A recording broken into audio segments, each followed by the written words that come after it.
আমি জানি না এই মালটাকে, কিন্তু উই কি পলিটিক্স করিচ্ছে নাকি জঙ্গলের টেরিটরি ডিফাইন করিচ্ছে? আপা আপনার কাছে আপা একটু ফোন দিছি এটা ব্যাপারে আপা। আমরা তো এখানে নিয়োগ মহানগরে আপা যারা আছে এমদুদ ভাই নেতৃত্বে তারা মিটিং করতেছি আপা। সমালোচনা করাটা খুবই সোজা, তবে যখন নিজে সেই কাজটার দায়িত্ব নেয় কাজটা অনেক কঠিন। আসসালামু আলাইকুম দর্শক শ্রোতা, এখন আমি আপনাদের সাথে গুরুত্বপূর্ণ 3টি ভিডিও ফুটেজ শেয়ার করব। অবশ্যই মনোযোগ সহকারে আজকের ভিডিওটা শেষ পর্যন্ত দেখবেন। দয়া করে শেষ পর্যন্ত না দেখে বাজে মন্তব্য করবেন না। দর্শক, মূল ভিডিওতে যাবার আগে আপনার কাছে আমার ছোট একটি রিকোয়েস্ট, যদি আপনি চ্যানেলে নতুন দর্শক হয়ে থাকেন তাহলে অবশ্যই প্রত্যেক মুহূর্তের আপডেট পেতে আমার এই চ্যানেলটি সাবস্ক্রাইব করে রাখবেন। দর্শক চলেন আমরা তাহলে প্রথমে একটি ভিডিও ফুটেজ দেখে নেই। আমি জানি না এই মালটাকে, কিন্তু উই কি পলিটিক্স করিচ্ছে নাকি জঙ্গলের টেরিটরি ডিফাইন করিচ্ছে? এবার ভাই এদিকে আসেন, মিচান এদিকে আসেন। মেলা ডরাইছি ভাই, আমাক জামাতের লোকেরা এটা পাঠাইছে, আমাক কইছে এটা যেন বিচার করে দেই। আসেন বড় ভাই, কানে কানে কথা আছে, আপনার মনের আশা পূর্ণ হবে, আপনার টেরিটরি থাকবে, জামাত থাকবে না। আমি কথা দিলাম, জামাতও মেনে নেবে। জঙ্গলে পশুরা টেরিটরি ডিফাইন করে দেয় যে এটা আমার এলাকা, ওই এলাকায় আর কেউ থাকবে না। তো বড় ভাই, আপনি তো জঙ্গলের নিয়ম চাইতেছেন, তো বহুত খুব তাইসই, আপনার কথা মতোই আমরা চলবো। জঙ্গলে কিভাবে টেরিটরি ডিফাইন করে জানেন? জানেন না? এটারে কয় টেরিটোরিয়াল পিসিং। পিসিং পিসিং মানে হিসি করা আর কি, মানে এলাকা ঠিক করার জন্য মতা। এই কাজটা করে কুত্তায়, অন্য প্রাণীও করে, বাঘেও করে, কিন্তু কুত্তারটা আমরা দেখেছি। আপনি দেখবেন যে খুঁটি বেড়া উঁচু জায়গায় কুত্তা আগে শুকে তারপরে সেটা মুতে। ওই মোতাটা হচ্ছে টেরিটরি মার্ক করা। ওই যে শুকে আগে, সেটা হচ্ছে নিশ্চিত হয়ে নেয় যে আগে কেউ এই টেরিটরি মার্ক করেছে কিনা, এই টেরিটরি মালিক আর কেউ কিনা। যদি কেউ না করে থাকে তখনই মুতে দেয়, বুঝছাও? তো জামাতের ভাইরা শুনেন, উনি যেহেতু জঙ্গলের নিয়মই চাচ্ছেন আর কেউ থাকবে না, ওনার টেরিটরি, ওনার এলাকা মার্ক করে নিক, লুঙ্গি উৎসাহে মুতে দিবে এলাকার চারিদিকে, আগে এনে শুকে নিবে কুত্তার মতো, তারপরে লুঙ্গি তুলবে আর মুতবে, লুঙ্গি তুলবে আর মুতবে। ভাইজান শুরু করে দেন, লুঙ্গি তুলে পিচিক করে মুতে আবার চেপে নিয়ে হাঁটা শুরু করবেন, আবার লুঙ্গি তুলে পিচিক করে মুতবেন, আবার চেপে ধরা হাঁটা শুরু করবেন, আবার মুতবেন পিচিক করে। আমি জামাতে কয়ে দেব, উনারা মেনে নেবে, কেস সেটেল, সবাই খুশি, মাশাআল্লাহ। এইবার আসেন প্রফেসর ইউনূসরে বলি। স্যার এই ছবিটা দেখেন, আমরা দেখেছি রাষ্ট্র ক্ষমতার আপনি নির্বাহী প্রধান, কাগরের সঙ্গে দাঁড়ায় আছেন, জানেন ওগরে চেনেন না? এগুলো হইতেছে 2013 সালে ভারতের স্বরাষ্ট্র সচিব সুজাতা সিং এর আন্ডা বাচ্চা। ভারত শুধু হাসিনার এই ক্ষমতায় বসায় নাই, চুপ থাকে নাই, সেই সাথে কথিত বিরোধী দল কে বসবে সেটাও ঠিক করে দিয়ে গেছিল। সেটা হইতেছে জাতীয় পার্টি। আপনি এই জাতীয় পার্টির জাউরাগরের সাথে বসেছেন। এই জাতীয় পার্টির যে কাদের, এর সাথে ছোট ভাই ওই ইন্ডিয়া গেছিল, ওক নাকি কি পানি পড়া দিছে, আবার ফিরে আসছিল, ওকে জিজ্ঞেস করেছে ইন্ডিয়া কি কইছে, কওয়া যাবে না ইন্ডিয়া কি করছে, বুঝছেন? আর এই যে আরেকটা আছে আনিসুল ইসলাম মাহমুদ, ওই যে একেবারে ডেন পাশে, উইকে জানেন ওই হচ্ছে একটা 100 মেগাওয়াটের রেন্টাল বিদ্যুতের প্রকল্প বাগাইছে, ওইখানে কিছুই করেনি, কোনো বিদ্যুৎ দেয়নি, কিন্তু টাকা ঠিকই নিছে মুফতে, আবার মন্ত্রীও নাকি হয়েছিল। আবার দেখেন বাম পাশে প্রাক্তন এক শ্রমমন্ত্রী, উই নাকি মন্ত্রী। মানে আপনি যদি বিরোধী দলের এমপি হন, একই সাথে সরকারের মন্ত্রী কেমনে হন বলেন তো? এখন স্যার আপনি কন, এই ছবি কি আপনার সম্মান বাড়ায় না ওগরে সম্মান বাড়ায়? আপনার অফিসে ইন্টেলিজেন্সের লোকজন কাজ করে না? করে তো। আপনার সাথে যে দেখা করবে তার একটা সিকিউরিটি ক্লিয়ারেন্স, ইন্টেলিজেন্স ক্লিয়ারেন্স দেয় না? উনি কি করে বসে থেকে অফিসারেরা লেজ মলে? আপনার সাথে যারা দেখা করতে আসবে তাদের একটা সিকিউরিটি ইন্টেলিজেন্স ক্লিয়ারেন্স থাকবার লাগবে। তার ব্যাকগ্রাউন্ড চেক করে, ওদের কিছু বলতে হবে না দেখা করবেন কি করবেন না, ব্যাকগ্রাউন্ড চেক করে আপনার কাছে রিপোর্ট দেবে, একটা ছোট্ট রিপোর্ট, যে এই কে, এই কি করিছে। আপনি তো পলিটিক্সের লোক না, আপনি তো জানেন না সবকিছু, আপনার কাছেও দিতে হবে না, আপনার সচিবকে দিলেই হবে। যারা হাসিনার ফ্যাসিবাদের দোসর এবং সুবিধাভোগী ছিল এদেরকে আপনি দেখা দেবেন না। এটা নো গো এরিয়া স্যার, এটা আপনার নীতি। আপনার দরকার হলে কয়া দেন, আপনার সব স্টাফদেরকে জানায় দেন। আপনি যে পদে আছেন ওটা করে গ্রামীণ ব্যাংকের এমডির পদ না, ওটা অনেক ওজনের পদ, এটা হেলা ফেলার জিনিস না। কেউ দেখা করতে চাইলে আপনি যাকে দেখা করতে দিবেন, আপনি আপনার সাথে কে সাক্ষাৎ করতে পারবে তার একটা নীতিগত সিদ্ধান্ত জারি করেন যে যারা ফ্যাসিস্টের দোষর সুবিধাভোগী তারা ছাড়া আর সবাই দেখা করতে পারবে। সার্কুলার করে দেন। মানে এত মানুষের রক্ত, আত্মত্যাগ, এগুলো কি সস্তা স্যার? হ্যাঁ, এই জাউরাগুলোর সাথে বসা লাগবে আপনার। এবার আসি আপনার উপদেষ্টাদের নিয়ে। আপনার উপদেষ্টাদের মধ্যে 3 জন পিসেস সোহরাওয়ার্দীর বডিগার্ডের ছবি ঝুলে অফিস করে। এর মধ্যে একজন হইতেছে আসিফ নজরুল, অনেকে কয় উনি নাকি আবার উপ প্রধান উপদেষ্টা আর কি। তো আরেকজন হইতেছে তৌহিদ সাহেব, আরেকজন আর এক কাটি সরেশ ইন্ডিয়ান মিডিয়ায়, মানে আবার বিজেপির মিডিয়ায় আর্গুমেন্ট দেয় পিছে কেন সোহরাওয়ার্দীর বডিগার্ডের ছবি রাখিছে। এডিটর সাহেব এনা শুনান সেই সুবচন। लंबा सवाल है, आराम से जवाब दे। Bangabandhu Sheikh Mujibur Rahman is part of history. He is an architect of independent and sovereign country. His name, his contribution to the country cannot be erased, cannot be deleted. Ji Cannot be deleted. His reward is honored by general people. শুনেছেন বঙ্গবন্ধু বঙ্গবন্ধু বঙ্গবন্ধু 3 বার কইছে কালে। হা 3 বার কইছে। এটি কইতেছে যে শেখ মুজিবের নাকি সাধারণ মানুষ রেসপেক্ট করে। আচ্ছা, এডিটর সাহেব কেনকা রেসপেক্ট করে সেটা না দেখান না, দেখান। দেখেছেন প্রফেসর ইউনূসের পিছে আমি এখনো সোহরাওয়ার্দীর বডিগার্ডের ছবি দেখি নাই। হয়তো ওনার অফিসে আছে, আমি জানি না সত্য মিথ্যা, কিন্তু উনি পিছে রেখে ছবি তোলেন নাই। উনার এইটুকু আক্কেল আছে, কিন্তু ওনার উপদেষ্টাগুলো এতটাই নির্বোধ, এত ইনসেনসিটিভ যে ওনারা বুঝতেই পারতেছেন না যে ছবির উপরে বাংলাদেশের মানুষের যে ঘৃণা তা ওনার অ্যাকাউন্টে জমা হইতেছে, মানে ওই উপদেষ্টার অ্যাকাউন্টে। ওনার ক্রেডিবিলিটি নষ্ট হইতেছে। আর এক সময় ঘৃণা কলে বিস্ফোরিত হবে। সোহরাওয়ার্দীর বডিগার্ডের ছবি যাতে পিছিয়ে আসে সে সমস্ত উপদেষ্টা আমাদের উপদেষ্টা না। এদের যেটি দেখবেন পচা ডিম মারবেন, পচা টমেটো মারবেন, জুতা মারবেন, এটা আসিফ নজরুল হলেও মারবেন। আমি যদি কোনোদিন দেশে ফিরতে পারি সেদিন সচিবালয়ে অভিযান হবে, ওই ছবি আমরা নামাবো, দরকার হইলে আমি গুলি খাবো, কিন্তু ওই ছবি আমরা একসাথে নামাবো, শপথ নিলাম, কোনো মাপ নাই। এবার আসেন ছাত্রদের কথা বলি। আমি ছাত্রদের আগেও বুঝাই কইছি আর কি যে লড়াই ছাত্রদের শুধু লড়াই না, এ লড়াই ছাত্র জনতার লড়াই, শুধু ছাত্রদের লড়াই না। শুধু ছাত্রদের লড়াই যারা বলে তাদের কোনো স্লাইটেস্ট আইডিয়া নাই সারা দেশের মানুষ কিভাবে এই লড়াই যুক্ত হয়েছিল, কিভাবে এই লড়াই যুক্ত হয়ে এটাকে সাফল্যের দিকে নিয়ে গেছে। এই লড়াই তিলে তিলে গড়ে উঠছে 15 বছর ধরে। অসংখ্য মানুষ বয়ান তৈরি করছে, দিনের পর দিন মাথার মধ্যে ঢুকাইছে। আগে মাথায় বিপ্লব হয়েছে, রাস্তায় বিপ্লব পরে হয়, এটাই বিপ্লবের নিয়ম। মাথায় বিপ্লব কারা তৈরি করছে? বিপ্লবের জন্য কারা তৈরি করছে? জনগণকে, যারা ওই বয়ান তৈরি করছে। তারপরে বিস্ফোরিত হয়েছে একটা সময়। আমি সতর্ক করছি যে 1971 আওয়ামী লীগ আর শেখ মুজিব যেভাবে মুক্তিযুদ্ধকে কুক্ষিগত করছে সেই একই দিকে যাইতেছে এই বিপ্লব। প্রফেসর ইউনূসের এক্ষেত্রে দায় আছে, বড় দায় আছে। উনি কিছু হইলে ছাত্র ছাড়ার কথা নাই, মানে ছাত্র ছাড়া বোধহয় কেউ লড়াই ছিল না। আপনি স্যার শহীদের তালিকা দেখছেন, তাতে নিয়ে দেখেন, ওর মধ্যে হকার আছে, রিক্সাওয়ালা আছে, রিক্সা নির্মাণ শ্রমিক আছে, দোকানদার আছে, গৃহবধূ আছে, গার্মেন্ট শ্রমিক আছে, আলেম আছে, ঠেলাওয়ালা আছে, ড্রাইভার আছে, কোন পেশার লোক নাই? এদের জীবনদান কি মূল্যহীন? তৌহিদ সাহেব সেদিন দেখলাম কইতেছেন যে ছাত্র নাই নাকি আলনর করেছে, আর যারা করেছে তার বাইরেও যারা জনতা তারাও খুব ইয়াং, তার মানে মুরব্বীরা নামে নাই। হ্যাঁ, আপনি নামেন নাই তৌহিদ সাহেব, আপনি ভীরু, আপনি নামেন নাই। কোন মুরব্বী মাঠে নামে নাই? সবাই নামছে, আপনি ছাড়া। আপনার কলিগ আসিফ নজরুল মাঠে নামে নাই, আপনার কলিগ শুভ্র ভাই মাঠে নামে নাই, ও সে তো জেল খাটছে। নাকি আসিফ নজরুল আর শুভ্র ভাই বুড়া না কচি? শুভ্র ভাই তো মাথার চুল পেকে গেছে, তো তারা কি বুড়া না কচি? হ্যাঁ, জনতার অবদানকে অবমূল্যায়ন করবেন না। প্রফেসর ইউনূস আপনিও রাজনীতি করেন নাই, তৌহিদ সাহেব আপনিও করেন নাই, তাই কি মিস্টেক করতেছেন এটা বুঝতে পারতেছেন না। আমি কয়া দিই কি ভুল করতেছেন। জনতাকে সবসময় সাথে রাখতে হয়। 7ই নভেম্বর সিপাহীরা বিপ্লব করছিল, কিন্তু ওরা বলছিল যেহেতু জনতা তার সাথে এসে লড়াই করছে, জনতা যেহেতু তার সাথে এসে দাঁড়াইছে, সেই জন্য তারা বলছে এটা সিপাহী জনতার বিপ্লব।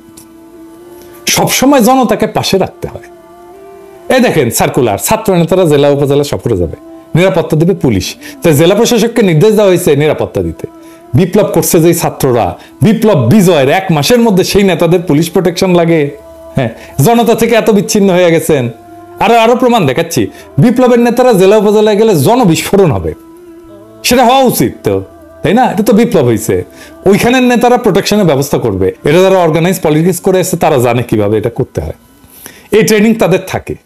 আর একটা কথা না বললেই না, এই চট্টগ্রামের সমাবেশ, মহাসমাবেশ, এটা খুব ভালো সমাবেশ হয়েছে, মাঠের পিছের লোক নাই, দেখেন তো এডিটর সাহেব মাছের পিছের দেখেন তো ফাঁকা, আমার মাথার চুল যেরকম ফাঁকা হয়ে যাচ্ছে, বয়স বাড়িচ্ছে, সিংকা বিপ্লবেরও বয়স বাড়িচ্ছে, আর লোক সরে যাচ্ছে আপনাদের পাশে থেকে। এটা কেন হইলো এবার বুঝতে পারছেন? জনতাকে দূরে সরাই দিচ্ছেন, ওখানে জনতা নাই।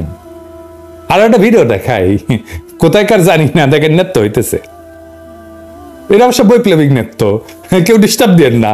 হ্যাঁ, বিপ্লবের ইতিহাস পড়া দেখেন, বিপ্লবের নেতারা কেমন করে চলে, কি করছে, কেমন করে বিপ্লবকে সংহত করছে, এই জিনিসগুলো একটু পড়ে টড়ে দেখেন না, দেখলে তো অসুবিধা নাই, তাই না? আমাদের কথা তো আর শুনবেন না, আমরা তো কেউ না। হ্যাঁ, তো নিজেরাই পড়ে নিয়েন। হ্যাঁ, না হইলে ওরকম পিছে থেকে লোক সরা শুরু করবে আর কি। হ্যাঁ, কিন্তু লোক সরা কোথাও না কোথাও যাবে। হ্যাঁ, কোথায় যাবে সেটা আর আমরা কয়ে দিতেছি না। আমি এপিসোডগুলোর শেষে শহীদদের কথা বলি, আহতদের কথা বলি। আজ বলবো একজন আহতের কথা, কিন্তু ভয়াবহ গল্প। আসেন সেই গল্পটা শুনি। প্রফেসর ইউনূস, আপনিও শুনেন।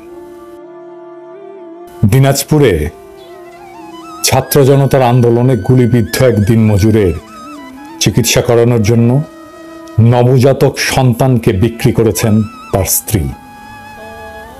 দিনমজুর আব্দুর রশিদ গুলিবিদ্ধ হয়ে দিনাজপুর 250 শয্যা হাসপাতালে ভর্তি হন, কিন্তু হামলা মামলার ভয়ে স্ত্রীকে নিয়ে বাড়ি চলে যান রশিদ। পরে বেশি অসুস্থ হলে আবারও হাসপাতালে ফিরে আসেন। হাসপাতালের চিকিৎসা খরচ মেটানোর জন্য নিজের নবজাতক সন্তানকে তিনি বিক্রি করে দেন। গত 4 আগস্ট ছাত্র জনতার আন্দোলন চলাকালে অন্তঃসত্ত্বা স্ত্রীকে দিনাজপুর 250 শয্যা বিশিষ্ট জেনারেল হাসপাতালে চেক আপের জন্য নিয়ে যান আব্দুর রশিদ। হাসপাতালের বহির্বিভাগের সামনে টিকিট নেওয়ার আগেই আন্দোলনকারীদের লক্ষ্য করে ছোড়া শটগানের গুলি এসে লাগে তার গায়ে। হাসপাতালে প্রাথমিক চিকিৎসার পর স্ত্রীকে নিয়ে ফিরে আসেন শহরের রাজবাড়ি এলাকায়, যে বাড়িটিতে তারা আশ্রিত হিসাবে থাকেন। কিন্তু 8ই আগস্ট আবার অসুস্থ হয়ে পড়েন তলপেটে গুলিবিদ্ধ রশিদ। এদিকে প্রসবের সময় ঘনিয়ে আসায় রোকেয়ার অবস্থা খুব একটা ভালো না। ওই দিন প্রতিবেশীরা তাৎক্ষণিক চাঁদা তুলে রশিদকে Dinajpur M Abdur Rahim medical college হাসপাতালে ভর্তি করান। পরদিন 9 আগস্ট অস্ত্রোপচার হয় তার। একই দিনে ফুটফুটে এক কন্যা সন্তানের জন্ম দেন রোকেয়া। ওই কন্যা সন্তানের মুখ আর দেখা হয়নি রশিদের। তারই চিকিৎসার খরচ জোগাতে মাত্র 72 ঘন্টা বয়সের সন্তানকে বিক্রি করে দিয়েছেন রোকেয়া। নির্মম এই সত্যকেও মেনে নিয়েছেন তারা। তবে সরকারের তরফ থেকে গণ অভ্যুত্থান ঘিরে আহতদের সব ধরনের চিকিৎসা ব্যয় বহন করার কথা বলা হলেও রশিদের ক্ষেত্রে সেটা হয়নি। আব্দুর রশিদ আর রোকেয়ার গল্প হৃদয় বিদারক। যেখানে আহতদের চিকিৎসা নিশ্চিত করার দায়িত্ব সরকার আর তার উপদেষ্টারা নিয়েছেন, সেখানে এমন একটা ঘটনা আমাদের জন্য হতবুদ্ধিকর। যাদের দায়িত্ব ছিল সমাজের অবহেলিত মানুষের পাশে দাঁড়ানো, তারা কোথায় ছিলেন যখন সন্তানকে বিক্রি করে দিতে হলো? যখন রশিদ হাসপাতালের বিছানায় মৃত্যুর সঙ্গে লড়াই করছিলেন, তখন কেন তারা উদ্যোগ নিলেন না? কেন একটি পরিবারকে তাদের সন্তানের মুখ দেখার আগেই তাকে বিক্রি করে দিতে হলো শুধুমাত্র চিকিৎসার খরচ মেটানোর জন্য? এই প্রশ্নগুলো শুধু আমাদের বিবেককে আঘাত করে না, বরং এসব ব্যর্থতার দায়ভার তুলে দেয় ওই সব অযোগ্য উপদেষ্টাদের ঘাড়ে, যারা ক্ষমতা উপভোগ করতে এসছেন, মানুষের দায়িত্ব নিতে আসেননি। তাদের অযোগ্যতা, তাদের উদাসীনতা এক সাধারণ দিনমজুরের পরিবারের জীবনকে এমনভাবে ধ্বংস করেছে যে আর তা কখনোই পূরণ করা সম্ভব না। এই লজ্জা শুধু আব্দুর রশিদ আর রোকেয়ার না, এই লজ্জা আমাদের রাষ্ট্রের লজ্জা, এই লজ্জা বিপ্লবের, এই লজ্জা আমাদের সকলের। যে সরকারের উপদেষ্টারা জনগণের চোখের জল দেখতে পায় না, তাদের ক্ষমতায় থাকার কোনো নৈতিক অধিকার নেই। তাদের ব্যর্থতা আজ জাতির হৃদয়ে এক গভীর ক্ষত তৈরি করেছে, যা কোনোদিনও মুছে যাবে না। ইনকিলাব জিন্দাবাদ। দর্শক শ্রোতা, চলেন তাহলে আমরা দ্বিতীয় ভিডিও ফুটেজটা দেখে নেই। সমালোচনা করাটা খুবই সোজা, তবে যখন নিজে সেই কাজটার দায়িত্ব নেয় কাজটা অনেক কঠিন। আর ইতিমধ্যে এই বিষয়টা টের পেয়ে গেছে সার্জিস এবং হাসনাত। কারণ বাংলাদেশের বিভিন্ন জায়গায় বৈষম্য বিরোধী ছাত্র আন্দোলনের এই দুই নেতা অনেকগুলো প্রোগ্রামের ঘোষণা দিয়েছে। কি প্রোগ্রাম? বাংলাদেশের বিভিন্ন জেলাতে তারা যাচ্ছে, সেখানে ছাত্র জনতার সাথে মত বিনিময় করছে এবং কমিটি তৈরি করে দিচ্ছে। এখন এই কমিটি নিয়ে কেন্দ্রীয় নেতা মানে কেন্দ্রীয় সমন্বয়কদের উপস্থিতিতেই সাধারণ যারা বৈষম্য বিরোধী ছাত্র আন্দোলনের পোলাপাইন আছে এখন এরা দুই ভাগে। কেন? ওই যে পলিটিক্যাল একটা অবস্থান, ক্ষমতা জিনিসটাই এমন। তার ছাত্রলীগ আর ছাত্র দলের দোষ দিয়ে আমরা কি লাভ বলেন? আমরা দেখছি আওয়ামী লীগের ছাত্রলীগ কোথাও কমিটি করতে গেলে সেখানে মারামারি পিটাপিটি, ছাত্র দলেরও সেম অবস্থা। তো এখন বৈষম্য বিরোধী আন্দোলনে যারা ছাত্র আছে তাদেরও একই অবস্থা। অলরেডি বিভিন্ন জায়গায় এই ধরনের কর্মকাণ্ডের কারণে মানে নানান বিষয়ে নেতা শাস্তি গিয়া বিভিন্ন এলাকায় কিন্তু এই সমন্বয়করা ধোলাই খাচ্ছে এলাকাবাসীরাতে। বিএনপির হাতে কিন্তু খাইছে একটা, তবে ওইটা অন্য ইস্যু ছিল, ওইখানে সমন্বয়করা সঠিক ছিল। বাট এবার দেখেন নাটোরে ঘটছে এই ঘটনা। নাটোরে বৈষম্য বিরোধী ছাত্র আন্দোলনের ব্যানারে শিক্ষার্থীদের সাথে কেন্দ্রীয় সমন্বয়কদের মত বিনিময়কালে শিক্ষার্থীদের মধ্যে হাতাহাতির ঘটনা ঘটছে। গতকালকে দুপুর 12টার দিকে আপনার নাটোর শহরের অনিমা চৌধুরী অডিটোরিয়ামের মধ্যে এই ঘটনা ঘটে। এ সময় কেন্দ্রীয় সমন্বয়ক মোহাম্মদ মাহিন সরকার, কুররাতুল আইন কানিস, ইফতেখার আলম, ফয়সল আহমেদ উপস্থিত ছিলেন। আয়োজক সূত্রে জানা গেছে অনিমা চৌধুরী অডিটোরিয়ামে ছাত্র আন্দোলনে নাটোরের নিহত শিক্ষার্থীদের পরিবারের সঙ্গে সাক্ষাতের পর আলোচনা শুরু হলে অন্য গ্রুপের শিক্ষার্থীরা সেখানে ঢুকে পড়ে। এরপর সবাইকে চেয়ারে বসতে বলা হলে উল্টো আয়োজকদের সাথেই উত্তেজিত হয়ে পড়েন এই বৈষম্য বিরোধী ছাত্র আন্দোলনেরই একটা টিম। এক পর্যায়ে এটা নিয়ে কথা কাটাকাটি, তারপরে দুই গ্রুপের মধ্যে হাতাহাতি শুরু হলে উত্তেজনা ছড়িয়ে পড়ে। এই সময় কেন্দ্রীয় সমন্বয়করা সবাইকে শান্ত হওয়ার আহ্বান জানিয়ে ব্যর্থ হয়। খবর পেয়ে পুলিশের ঊর্ধ্বতন কর্মকর্তারা এবং সেনাবাহিনী ঘটনাস্থলে পৌঁছে পরিস্থিতি নিয়ন্ত্রণে আনে। তবে শিক্ষার্থীদের অন্য একটি পক্ষের দাবি, যারা প্রকৃতপক্ষে নাটোরের আন্দোলনে আহত হয়েছে তাদেরকে আয়োজন না রাখায় ক্ষিপ্ত হয়েছেন শিক্ষার্থীরা, তাই এমন পরিস্থিতি সৃষ্টি হয়। তারা ছাত্র সমন্বয়ক পরিচয় দিয়ে নাটোরের কয়েকজন ছাত্রের বিরুদ্ধে চাঁদাবাজি এবং অনৈতিক সুবিধা নেওয়ারও প্রতিবাদ করেন। বিষয়টা বুঝছেন? এখন এইখানে যে ঘটনাগুলো ঘটছে, আমাদের সেনাবাহিনীর এখন কাজ হয়েছে বৈষম্য বিরোধী ছাত্র আন্দোলন কোথায় কোথায় মারামারি লাগে, এরা গেলে পিটাপিটি হয়, সেগুলোকে পাহারা দেওয়া। পুলিশও এখন আলাদা একটা প্রোটেকশন দিচ্ছে। But why? উপদেষ্টা মানে এগুলো তো ভাই আবার তেলবাজি শুরু হয়েছে। আওয়ামী লীগের সময় প্রশাসনের এই ধরনের তেলবাজি ছিল। ওয়াই? এরা আন্দোলন করবে সাধারণ মানুষের মতন, এরা তো কোনো সরকারি ডিপার্টমেন্ট না, সরকারি কোনো পদ পদবি বা রাষ্ট্রীয় কোনো ক্যারেক্টার না, নেতা। এটা আলাদা জায়গা, কিন্তু রাষ্ট্রীয় প্রটোকল দেওয়া হবে, সেনাবাহিনী দৌড় দিয়ে চলে যাবে। কেন ভাই? ডক্টর ইউনূস সাহেব কিন্তু বলছেন মন খুলে সমালোচনা করেন, ওইটাই করতেছি। এরা প্রোগ্রাম করবে, বাংলাদেশে বিভিন্ন রাজনৈতিক দল প্রোগ্রাম করছে, এরা এদের মতো করে করবে। হ্যাঁ, যদি নাহিদ আসিফ কোথাও যায় এজ এ উপদেষ্টা তারা প্রটোকল পাবে, কিন্তু বাকিদের আমরা দেখছি যে প্রটোকল দেওয়া হচ্ছে রাষ্ট্রীয় খরচে, মানে এইটার আসলে কারণটা কি? এই কারণে বলি যে এই মুহূর্তে আমাদের প্রশাসনের এইরকম একটা তেলবাজির স্বভাব আছে অলওয়েজ। কারোর জীবনে নিরাপত্তা থাকলে, হুমকি থাকলে তাকে প্রটোকল দিবে, সেটা আলাদা। তো যাই হোক, অনেক জায়গায় অনেক অপকর্ম ঘটছে, ছাত্ররা নিজেরা লেগে যেতেছে। তাহলে এখন আমি দিন শেষে মনে করি ছাত্র রাজনীতি নিষিদ্ধ করা হয়েছে বিভিন্ন জায়গায়, ছাত্রলীগ, ছাত্রদল, জামাতের। এখন তোমরা রাজনীতি করতে যা, তোমরা যদি ফিটাফিটি করো তো তোমাদের আর এই রাজনীতি তোমাদেরটা তো বন্ধ করা দরকার নাকি? অন্যান্য দলগুলা ক্ষমতা নিয়ে পিটাপিটি শুরু হয়েছে, তোমাদের তো এখনো ক্ষমতা টাকা পয়সাতে কানেক্টই হয় না। তারপরে ওই যে চাঁদাবাজির কথাটা আসছে টুকিটাকি বিভিন্ন জায়গায়, এদের বিরুদ্ধে আবার অরিজিনাল যে টিমটা তারা সোচ্চার। তোমরা কি নিয়ে লাগালাগি করতেছ? আর যদি এখানে টাকা ক্ষমতা কানেক্ট হয় তাহলে অন্য ছাত্র দল বা ছাত্রলীগের রাজনীতির সাথে বৈষম্য বিরোধী রাজনীতির পার্থক্য কি হবে? এখন মূল সমন্বয়করা করে না, বাকিরা করে দুই চার জায়গায়। এখন বাকিদের দোষটাই তো মূল টিমের উপরে আসে, তাই না?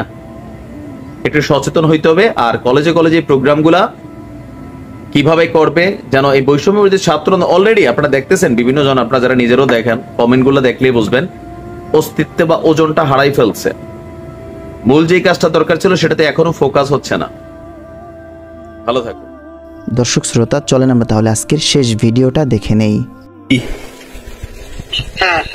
আপা আপনার কাছে আপা একটু ফোন দিছি এটা ব্যাপারে আপা।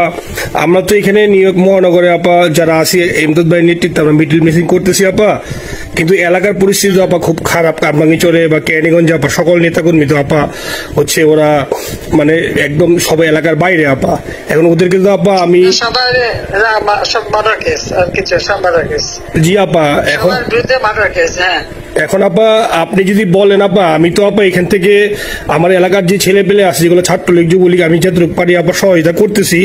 আর আপনি যদি অনুমতি দেন, আমি যদি বলেন না তুমি এখানে থেকে ওদেরকে হেল্প করো করলাম, আর যদি বলেন না তুমি দেশে যাও যে একটু গুছানোর চেষ্টা করো আপা, তাহলে করবো আপা। এটা আপনার সিদ্ধান্ত আপা। না, এখানে বসে এখন সাহায্য করো, সেটা সবচেয়ে বেশি কাজে লাগবে। জি জি আপা, আর পরে গেলে হবে। জি আপা। গেটটা দেখে নাও।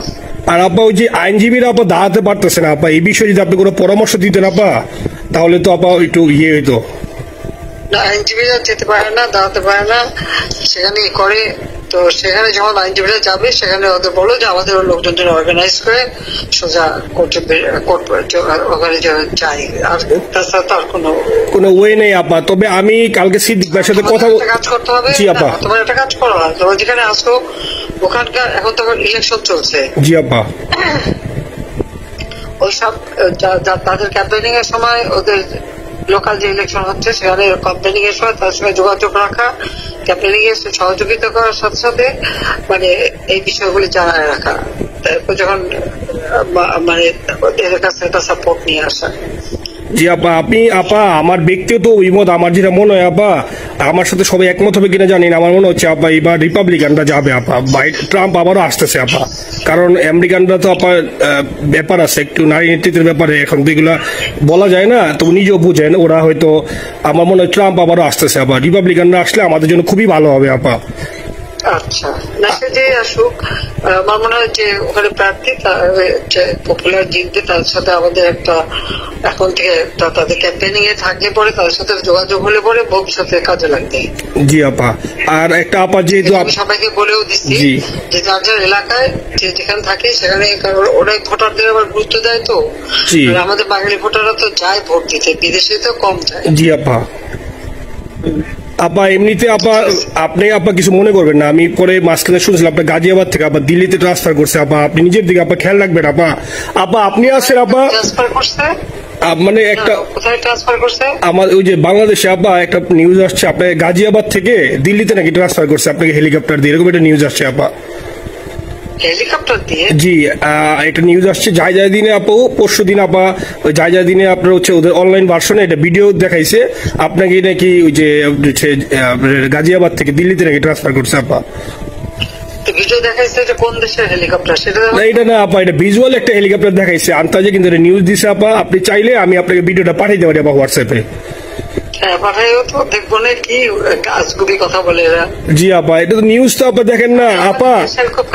আপা আপা কষ্ট লাগে আপা। আপা আপনি যে মিডিয়াদেরকে আপা যে দিয়ে আসছেন আপা, এই মিডিয়া গুলো আপা আমাদের কাজ করে না আপা, কেউ সত্য বলে না আপা। আপা কই যাবো আপা, আপনি আছেন আপা, আল্লাহ আপনার বাঁচায় রাখুক আপা, আপনি যেতেই আছেন আপা, আমরা আছি আপা, আমরা আসি আপা আপনার জন্য আপা।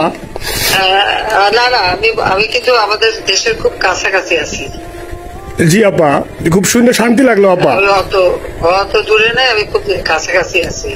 জি আপা, আমি চট করে ঢুকে পড়তে পারি না আপা। আপনাকে দেশে আপা এটা ইয়ে করেন, আপনি যখন নিয়ে দিবেন যে না তানভীর তুমি আমেরিকা থেকে দেশে চলে যাও, দেশে যে ওই কারমাঙ্গিচর ক্যানিগঞ্জের ওইখানে ওই দলীয় নেতৃত্বের গুছাও বা ওইখানে কাজ করো আপা, আপনি বলার সাথে সাথে দৌড় দেবো আপা।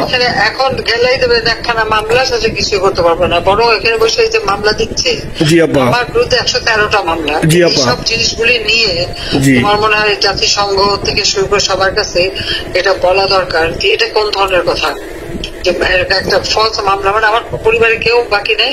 জি আপা। যারা বাইরে বিদেশে চাকরি করে। জি আপা। সবার নয় মামলা। জি আপা, সবার নয় মামলা দিয়েছে আপা। হয়রানি করার জন্য। জি তো যারা একদিন হিউম্যান রাইটস এর কথা বলতো, যারা অপোজিশন স্পেস দেওয়ার কথা বলতো, তারা কই? এই কথাগুলি তার সামনে তুলতে হবে, বলতে হবে এবং লোকাল লোকদের বলতে হবে। দ্বিতীয় কথা হচ্ছে আমরা থাকতে দেশের যে অবস্থা ছিল, এখন তো দেশের অবস্থা যে খারাপ, ভয়ঙ্কর আপা। আবার সেই দরিদ্র সীমার নিচে চলে যাচ্ছে, জি আপা। মানুষের খাবার নাই, জি। সব বন্ধ করে দিচ্ছে। জি আপা। আর সব টাকা লুটে খাচ্ছে, ব্যাংকের টাকা সব লুটে খাচ্ছে। জি আপা। আপা আপনি আপা এই যে দেখেন, আপনি দেখেন আপা মিডিয়া, আপা মিডিয়া কতটুক অন্ধকার আপা। দেখেন আপনার বিরুদ্ধে যে অভিযোগটা আনছে ওই যে রাশিয়ার রূপপুর পারমাণবিক কেন্দ্রের, যেখানে রাশিয়া সরাসরি বলছে এমন কোনো ঘটনা ঘটে নাই, ওইটা ওরা প্রচার করে না আপা, ওইটা ওরা প্রচার করে না। না করলো তাতে কিছু আসে যায় না। শোনো, মানুষ যদি গাধা হয় আমার কিছু বলার নাই। 13 বিলিয়ন ডলারের থেকে যদি আমি 500 নিয়ে নিই তাহলে এটা হাস্যকর ব্যাপার আপা। এটা কি একটা হাস্যকর ব্যাপার। 13 বিলিয়নের থেকে 5 বিলিয়ন আপনি নিয়ে নিচ্ছেন, এটা হাস্যকর কথা আপা। হ্যাঁ, এত বোকা যদি হয় আমার তো বলার কিছু নাই। জি আপা। আর টিউলিপরা জড়াইছে, টিউলিপ তো ছোট বাচ্চা একটা মেয়ে, ও তো তখন এমপিও না, কিছুই না। আমাদের দাওয়াত দিতে গেছি, ও পুতিন, ও এত শক্তিশালী যে 17 বছর একটা মেয়ে এত শক্তিশালী যে পুতিনের সাথে আমার নেগোসিয়েশন করা দিচ্ছে। জি আপা। আবার বলতেছে মালয়েশিয়ার ব্যাংকে রাখছে, মালয়েশিয়ার কোন ব্যাংকে রাখছে ওই অ্যাকাউন্ট বল। আচ্ছা সে টাকা না, আচ্ছা উঠাক। জি আপা। জি জি আপা। খোঁজ মালয়েশিয়া ব্যাংকে খোঁজ করলে তো কোকোর তারিখটা পাওয়া যাবে, কারণ আমরা কোকোর টাকা সিঙ্গাপুর থেকে। জি আপা, আনছেন তো আপনি ব্যাক করে। হ্যাঁ, সেটা বলা উচিত, তোমাদের লেখা উচিত যে কারা মানি লন্ডারিং করে।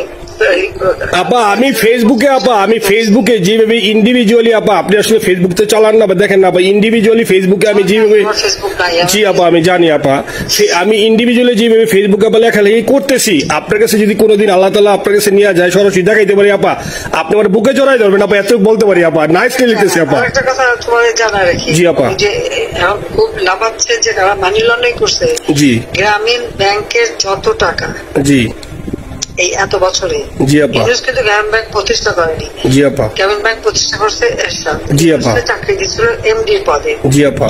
এমডির পদের থেকে গ্রামীণ ব্যাংকের 26,000 কোটি টাকা সে মানি লন্ডারিং করে বিদেশে নিয়ে গেছে। জি আপা। 26,000 কোটি টাকা। জি। যা দিয়ে সেই যে বিদেশে সোশ্যাল বিজনেস, অমক যত বিজনেস সব, কত টাকা পায় কোথা থেকে? আপা এটা তো আপা দেশের মানুষ বুঝতেছে আপা, আপনি বিশ্বাস করেন আপা, দেশের মানুষ হারে হারে বুঝতেছে আপা। না, মানুষের বুঝাই দিতে পারে যে অলিম্পিক মশাল ধরতে কত টাকা সে ডোনেশন দিচ্ছে, ওদের ডোনেশন লিস্ট খুঁজলে পাওয়া যাবে। জি আপা। তবে এবার যে অলিম্পিকে গেল সেখানে কত টাকা ডোনেশন দিয়ে আসছে, ওদের ডোনেশন লিস্ট খুঁজলে কিন্তু নাম পাওয়া যাবে। জি আপা। ক্লিন্টন ফাউন্ডেশনে যে ডোনেশন দিচ্ছে নোবেলের আগে, সেটা কত টাকা ওখানে পাওয়া যাবে, কারা কারা দিচ্ছে। মহাচর বইসে এখন আমাদেরকে সব তত্ত্ব কথা শোনাচ্ছে, জনগণের গরিবের রক্ত চুষা টাকা নিয়ে বড় লোক হচ্ছে সুদখোর একটা। আপা আপনি বিশ্বাস করেন আপা, বাংলাদেশের মানুষ ধীরে ধীরে আপা বুঝতেছে, অনেকে আপা ওই সময় আবেগে গেছে আন্দোলনে, ওরা এখন আসলে কি ওরা সরাসরি বলতে পারতেছে না যে ওরা কষ্ট পাচ্ছে, কারণ ওরা তো তাহলে যে ওরা যে আন্দোলনে গেছে তখন আমরা চাপ দিয়ে ধরবো যে কেন গেছিলি, এখন স্বীকার করতে পারতেছে না আপা। তবে মানুষ আপা খুব কষ্টে আছে, বিশ্বাস করেন মানুষ আস্তে আস্তে আপা ভুল বুঝতেছে। আপনি ছাড়া আপা বাংলাদেশে কোনো বিকল্প নেই আপা, আপনি যেই বাংলাদেশকে যেখানে নিয়ে গেছেন আপা, আপনি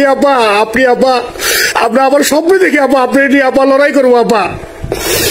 আপা যথেষ্ট করছি বাংলাদেশের জন্য, দিন নাই রাত নাই, খাওয়া নাই নাওয়া নাই, দিন রাত। জি আপা, আপনি যে পরিশ্রম আপা করছেন আপা, উঠাইছিলাম বাংলাদেশের সম্মান সব ধুলাই মিশে আপা। কষ্ট লাগে আপা, যারা মনে করেন অতি উৎসাহী আপা, ওরা নিলে বুঝে নাই বা ওরা জামাত শিবির আপা, ওরা বঙ্গবন্ধুর স্ট্যাচু নিয়ে আপা ওইখানে এই বঙ্গবন্ধুর স্ট্যাচু অপমাননা করছে আপা, কিন্তু আরবি আপা আপনার পালিত আপা, ওরা আপনি আপা এই কাজটা করলে আপা, এর চেয়ে কষ্ট কোথায় আছে আপা? এই কষ্ট কিভাবে বুঝাবো আপা? এইসব করে বুঝবে। এখন আপা তাইলে আমরা ওই যে আপনার এই বিষয়টা এখানে যে সিডিডের গুলো আছে আপা, এই মামলাগুলোর নথিগুলো ইংলিশে ট্রান্সলেশন করে আপা ওই যে সিডিডের গুলো গেছে আপা অফিস গুলোতে পাঠানো শুরু করি আপা। সব পাঠাতে থাকো। জি যেহেতু কি জি, আর সিদ্দিক ভাইকে আপনি বলে দিয়ে আপা, যাতে সিদ্দিক ভাই তো আসলে উনি তো বয়স হিসাবে মুভ করতে পারে না, তবে উনি যথেষ্ট অ্যাক্টিভ আছে আপা। সিদ্দিক ভাই আর হচ্ছে আমাদের এমদাদ ভাই আপা, এই দুইজন আপা মানে দুইজনকে মানে এই দুইজনই আপা প্রচন্ড পরিশ্রম করতেছে আপা। আপা যে এখন আপনি বলছেন তাহলে আপনার ওই যে কামাইচর বা ক্যানিং দরকার নেই আপা, এখন তাহলে আমি বিদেশে বসে ওদেরকে আপা হেল্প করার চেষ্টা করি আপা। তুমি ওদের হেল্প করো, কারণ সবাই তো ঘর বাড়ি পুরাই দিছে, জি আপা, পুরাই দিছে, জি যতদূর পারো এদেরকে একটু। জি আপা, আপনি যখন নিজে দিবেন আপা, আপনি যখন নিজে দিবেন আপা, তখনই আপা এলাকায় যে আপা ওদেরকে গুছানো শুরু করবো আপা। হ্যাঁ ঠিক আছে, ঠিক আছে আপা, নিজের দিকে খেয়াল রাখবেন আপা। তো প্রিয় দর্শক, আজকের ভিডিও পর্যন্তই ছিল। দেখা হচ্ছে পরবর্তী কোনো আপডেট ভিডিওতে। সে পর্যন্ত সুস্থ থাকবেন, ভালো থাকবেন, আমার জন্য দোয়া করবেন। আসসালামু আলাইকুম রহমতুল্লাহি তাআলা ওয়া বারাকাতুহু।